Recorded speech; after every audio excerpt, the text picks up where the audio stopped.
So our next speaker will be Will, who is an engineer for GM Studios, and will be speaking about how to build a generative NFT art platform. So let's welcome Will. Hey, how's it going? So I want to talk about GM Studio, which is a generative art platform. Just to intro myself, I'm Will. I'm an engineer on GM Studio, which is a generative art platform launched by GM.DAO. GM.DAO is just a collection of people that got together. We have our founder, Cypher, here in the crowd as well. He just started saying GM every day on Twitter, and the first 10 people to reply got an ability to mint one of the tokens for free and become one of the members of the DAO. Okay, so, well, how many people, let's go by show of hands, how many people have heard of like on-chain generative art? Okay, good, I won't have to do too much explaining of that then. So we are a studio that launches on-chain generative art for anyone. We have, we really started looking at this, this problem back after we formed the DAO about a year ago, and here we go. All right, thank you very much. This is going to make it much easier. I don't have to do everything from memory. Okay, so I'll gloss over a little bit about what is on-chain generative art because I think most people are familiar. The only difference between on-chain and normal generative art is obviously all of the stuff is stored on-chain. Everything you need to recreate the artwork is there on-chain. So in theory, it lives as long as Ethereum will live. So what's GM Studio? Like I just said, it's a platform that lets artists launch their generative art collections on Ethereum. It's built and run by GM.DAO members.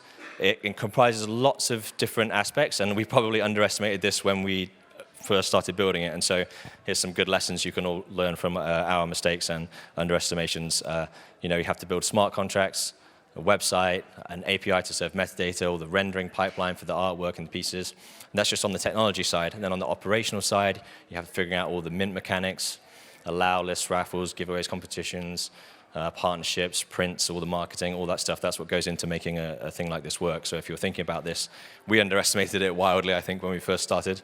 But we've learned along the way, and hopefully you can learn from some of our lessons if you want to go down this path as well.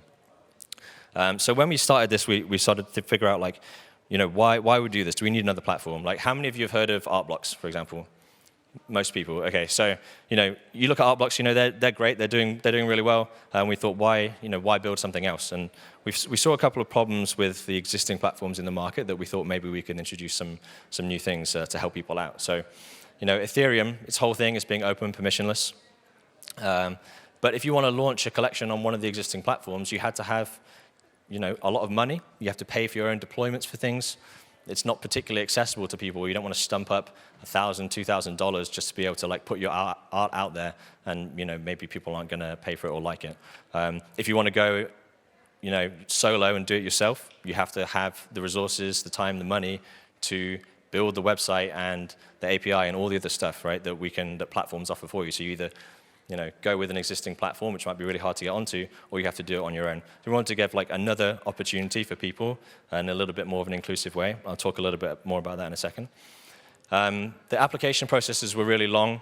Sometimes you would apply to a platform and wait and find out 3 months later if your collection was going to be accepted and launched, and in that time you just heard nothing and didn't know what was happening.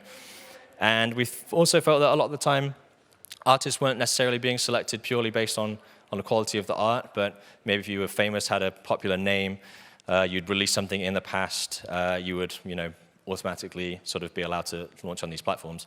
And we thought maybe we could bring a little bit more inclusivity to this.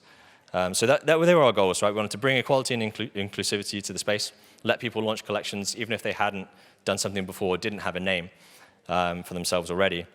There was a talk here yesterday from a woman, I think the platform was called ArtXV, and it's a collective for neurodivergent artists, and she was talking about some of the struggles that people had with those artists getting their work to be taken seriously and accepted, right? And I think that we wanted to design a process and design a platform that didn't have those problems, where you could remove the unconscious biases from the process and let anyone launch the art purely based on the merit or the quality of the art itself, rather than who they were, anything about them, race, gender, ethnicity, where you're from, what you like, whatever, right? So we wanted to see if we could build a process that let us do that and take all that stuff out of the equation.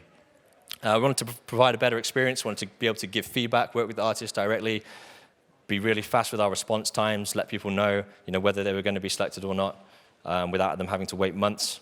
And we also wanted to remain accessible to collectors as well. So, we don't necessarily have mechanics that price out a lot of people that want to collect this art. A lot of platforms might have a Dutch auction, which is extremely, good for optimizing revenue, but not necessarily great for optimizing getting the art into lots of people's hands. So that's what we wanted to do. Talk a little bit more about the blind curation aspects. I think it's really important and one of the things that we really like about our platform. So we formed this diverse panel of, called the Curation Panel of collectors and art enthusiasts from within the DAO. And lots of generative artists themselves are on that panel. All the people from the DAO are on the panel, and they're the ones that vote on submissions. So they get submissions blind. They don't see who the artist is. They don't see any of their background information. They just get given a brief about the art, and they get given some example outputs from the algorithm. And then they vote anonymously on that, so they can't even see what the other people are voting. It's very easy a lot of the time, if you're doing a vote on something, to go with the crowd. If you see 10 people have voted yes in front of you, and you don't think you don't think this should be accepted, it's so hard to publicly go against the crowd and say no. So we took that out of it. The voting is anonymous. All of the artist's information is not shared. And then the people that do see that before, so me and Cypher, people that are running the studio, we don't get a vote. So we can't say, hey, we want to vote for this person because we know it's somebody famous or anything. We don't get a say. So it's purely based on the Curation Panel, and all they see is the art, which we think is really nice. And we're also a full-service platform as well. This is something that we thought was really important.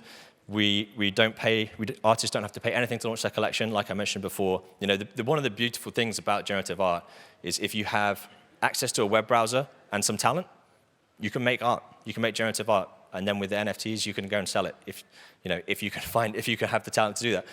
So, we take all the other stuff away as well. You don't have to have $2,000 to be able to launch your collection. You don't have to build a website. You can come to us, and you can do it.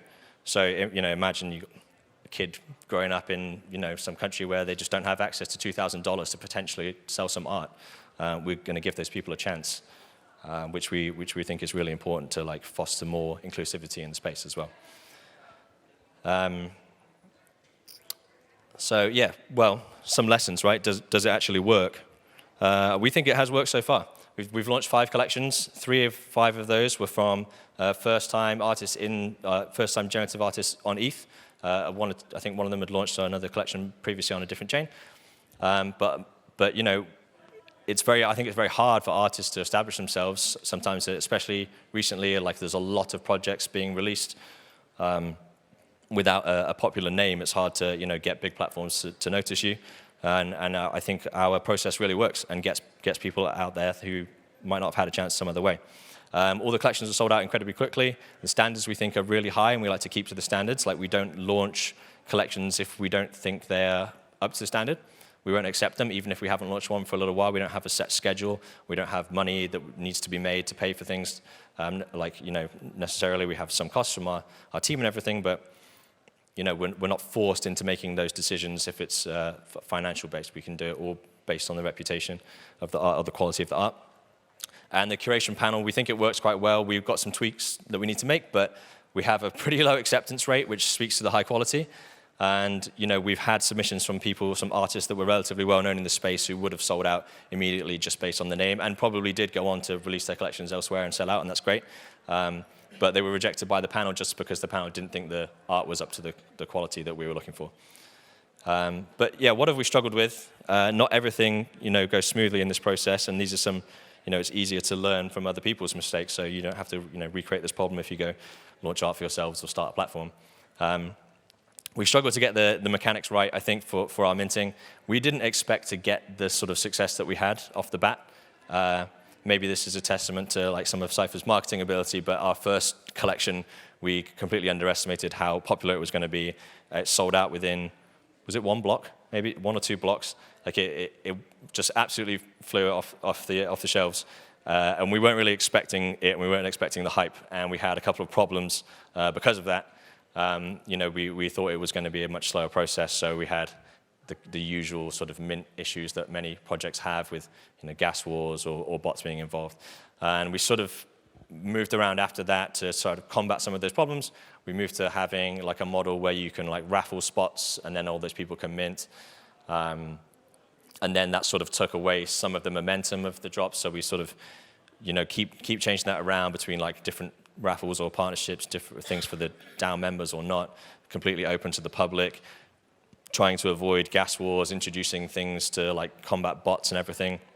So, we were sort of a victim of our own success really early on, where we didn't have the chance to like learn a lot of these things slowly over time. We had to figure them out like immediately, and we struggled a little bit because every time we change something, every time there's a new drop, we're changing a few variables, and we're not really sure exactly what it is that's making the difference between them. Because also the market changes in between those things, right? Our first collection was around January, and our last one was a month or two ago. So in between those times, like the market's changed, people's attitudes have changed, bots have come and gone in different ways. It's really difficult to understand if what we're changing is the right thing or not. But we're getting there. I think we're figuring out we'll hopefully slowly approach a more consistent mechanic. And it's working, but it's stuff to think about. It's things that we didn't necessarily think about when we started, because we didn't know it was going to go this way. So what's next? Where are we going? I think really we're aiming to do more of the same. We're aiming to keep bringing this chance for people to launch their collections with us without bias. We'd love to get more artists on board and launching things. There's an interesting thing going on in the market right now. There's lots of questions around royalties. I think an important thing to sort of figure out if you're thinking about projects like this is it going to be sustainable for you? We don't aim to maximize profit, but we need enough money to keep going and paying the infrastructure costs, the cost for development and everything else. So how is royalties going to change that if they disappear? If everything goes to zero royalties, are we still going to be sustainable? We make enough money from this on the primary sales, like our cut of the primary sales, to cover our costs, but we don't really make a lot of money on that, and most of the profit, of what profit there is, comes from secondary sales right now. So what happens if they all go to zero, right? What happens if OpenSea goes to zero royalties because they're forced to? I'm not sure it's going to happen, but if it does, what are we going to do? So we need to think about different mechanisms. I'm sure a lot of teams right now are thinking about different mechanisms for minting and for capturing value in this market. So that's something that we need to really think about. And does this even work outside of a bull market, right? If you look at the graph of even Artblock's revenue over time, you see a significant spike around August, last year, and since then it's like relatively flat. I mean, people are still spending a lot on generative art because it's great art, but there's still a remaining question, like, does this really work when there's not lots and lots of money sloshing around and there's less and less speculators?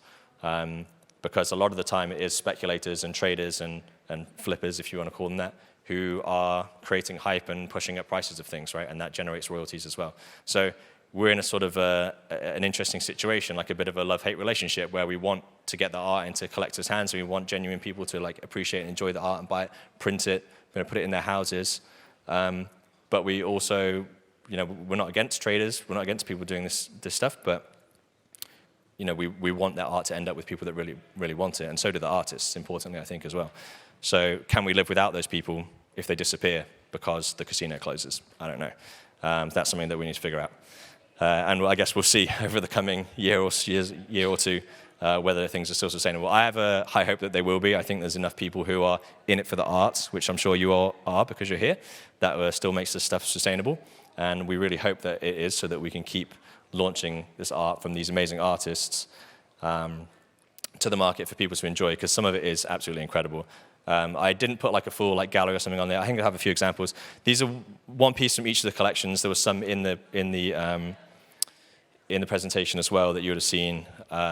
So they're completely, they're very varied. You see all the different styles of stuff that we've launched. It's really interesting. Some of it's very evocative of like hand-drawn stuff. Some of it's very geometric and much more oriented to like traditional computer-based art. But there's so much stuff that we've launched which we think is beautiful and that we're really proud of, and we hope to be able to launch a lot more of it coming in the future from artists you've probably never heard of, which is exactly what we want. So I think that's pretty much all I've got. I'm running out of time, so thank you very much. Come and talk to us after if you have any questions or want to learn anything more. Cheers.